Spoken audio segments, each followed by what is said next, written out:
Shalom, salam dalam Tuhan kita Yesus Kristus.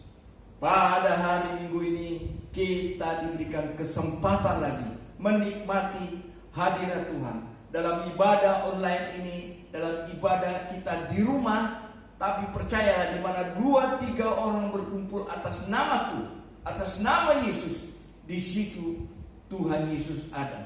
Nah, setelah kita sudah berdoa dengan doa pembukaan untuk firman Tuhan, saya ingin berbicara pada hari ini yaitu dengan sama seperti 2 minggu berturut-turut, yaitu berkaitan dengan PSBB.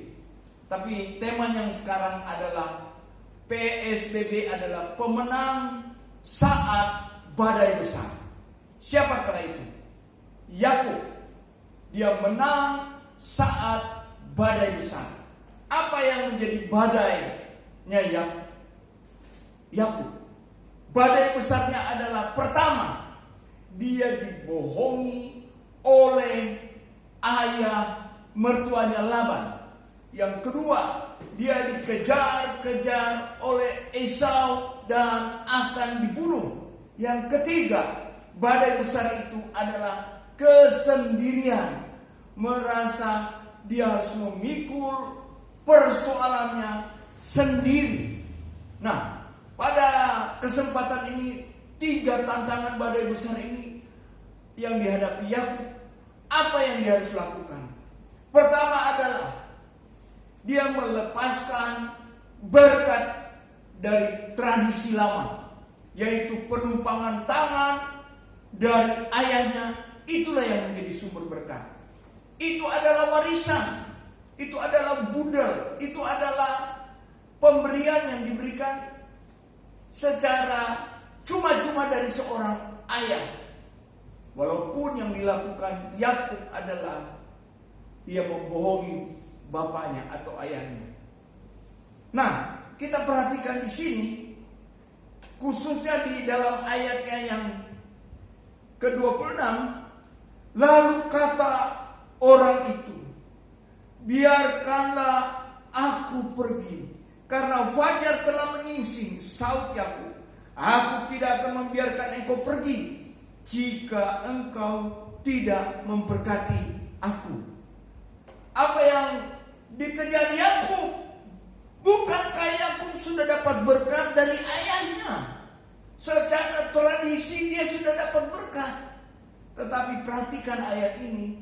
Yakub menahan malaikat Tuhan, dan di dalam Alkitab diceritakan dia bergumul dengan malaikat Tuhan di sungai Yabok.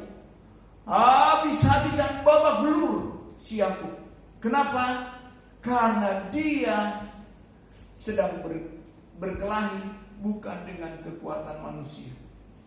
Nah, yang sangat menarik, waktu malaikat Tuhan itu bilang, lepaskan, engkau tidak bisa menang lagi, saya akan pergi. Yakub tidak melepaskannya, dia tetap menahan. Dan Yakub berkata kepada malaikat Tuhan itu, berkati saya dulu, tumpangkan tangan dari tanganmu kepada tubuh saya. Yakub, dia tidak terikat, tidak tergantung dari berkat ayahnya. Dia perlu penumpangan tangan dari Tuhan. Itulah sebabnya dia berkata apa? Malaikat Tuhan, berkati saya. Poin yang penting di sini adalah, kalau itu warisan, itu akan hilang, itu akan habis kalau tidak bisa dikelola dengan baik. Dan Yakub sangat mengerti poin ini. Nah, poin yang kedua setelah warisan, yang kedua adalah Yakub, dia adalah seorang pekerja keras. Dia melakukan usahanya tidak mengenal lelah. Di bapak mertuanya Laban, 14 tahun dia kerja di sana demi mendapatkan Rahel. Di sana dia kerja keras dia capek, dia baru dikasih upah. Dia bukan kerja main-main. Dia bukan kerja sembrono. Kenapa? Karena pamannya atau memang pamannya Laban atau jadi bapak mertuanya melihat sendiri bahwa di tangan Yakub semua diberkati, pekerjaannya semua diberkati. Jadi seolah-olah Yakub tidak boleh keluar. Nah, ini menjadi poin penting bahwa Yakub untuk menghadapi badai yang besar itu, dia bekerja keras. Dia tidak mengizinkan kemalasan terjadi dalam dirinya. Dia berupaya bagaimana supaya keadaan yang susah, yang sulit ini bisa berlalu dengan pertolongan Tuhan.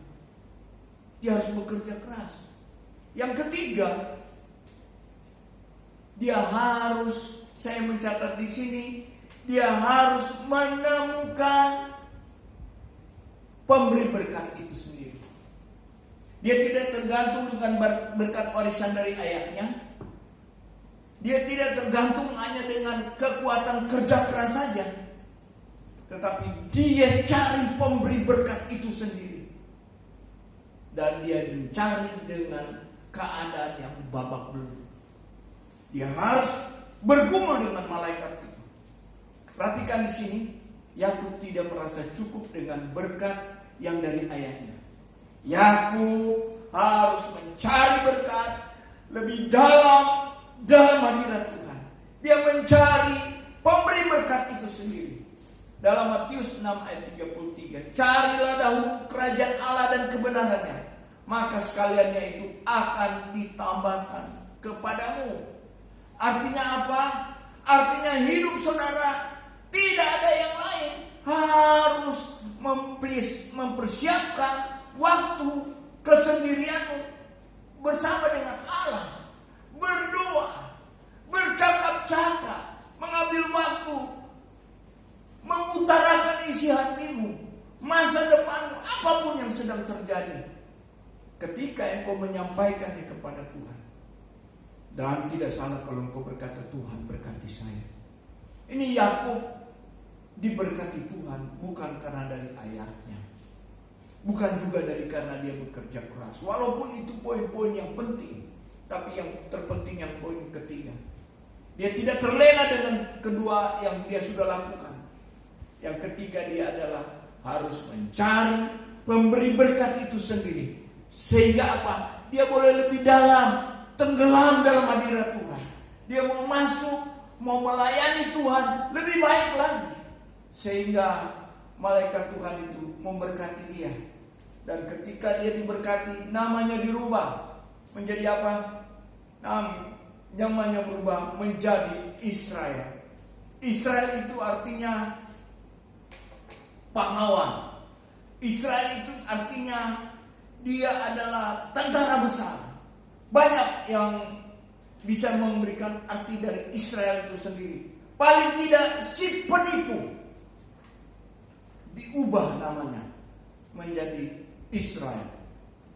Ini penting sekali supaya kita bisa mengerti bagaimana Tuhan mengerjakan dalam kehidupan Yakub sehingga Yakub terlepas dari badai besar. Apa yang menjadi badai besarmu? Apa andalanmu? Warisan? Kekayaan? Kehebatanmu? Atau engkau sudah bekerja keras belum dapat apa-apa? Dengar firman Tuhan hari ini. Carilah dia yang pemberi hidup. Carilah dia yang menjadi sumber berkat. Carilah dia yang menjadi andalan hidup yang sudah terbukti dari firman Allah. Bahwa dia sendiri yang akan memberkatimu. Tidak ada cara lain. Tidak ada cara lain. Engkau harus masuk lebih dalam hadirat Tuhan. 3 poin penting ini. Pemenang saat badai besar. Yang pertama, dia tidak tergantung kepada harta warisan. Penumpangan tangan. Berkat dari bapaknya. warisan budal. Tidak. Yang kedua, dia tidak mengandalkan bekerja keras, karena itu terbatas. Tapi yang ketiga, ini menjadi andalannya Yakub. Dia harus meminta berkat secara langsung dari Tuhan, yang menjadi sumber berkat itu sendiri. Kalau saudara mau diberkati Tuhan, jangan mundur dari Tuhan. Situasi keadaan, kalau kita boleh sebut ini badai. Corona ini kita bisa bilang badai. Situasi PSBB ini kita bisa bilang badai. Apapun kesusahan kita bisa bilang badai. Tapi engkau mau tenggelam di sana atau menjadi pemenang? Saya harap engkau menjadi pemenang. Di saat badai ada kebaikan Tuhan yang bisa dikerjakan. Saya ingat ada ilustrasi orang yang suka main peluncur di ombak. Dia tidak menunggu ombak yang kecil-kecil. Dia akan main seluncur di ombak yang besar. Artinya apa? Ketika ombaknya besar, mereka girang.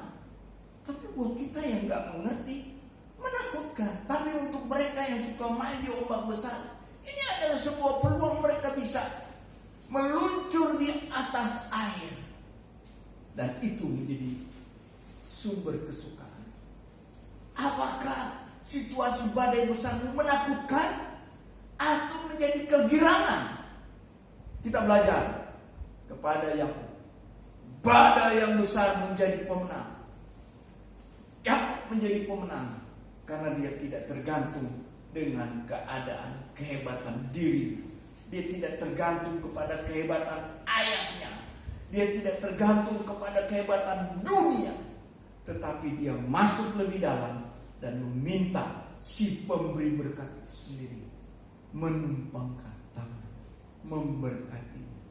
Saya harap firman Tuhan yang sangat sederhana ini akan menolong kita, sehingga kita tidak terbenam, kita tidak tergeser oleh keadaan dan situasi, tapi kita menjadi seorang pemenang.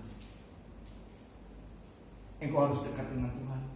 Engkau harus masuk lebih dalam dengan Tuhan. Jangan takut apapun badai itu. Cari Tuhan, karena dari Dialah sumber berkat Tuhan itu sendiri. Inilah firman Tuhan yang saya bisa sampaikan. Singkat, pendek, padat.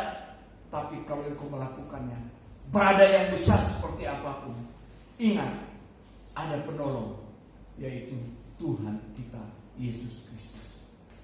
Karena di Alkitab sudah banyak cerita tentang pertolongannya. Saya harap ini menjadi berkat buat kita, dan nama Tuhan dipermuliakan. Puji Tuhan. Amin.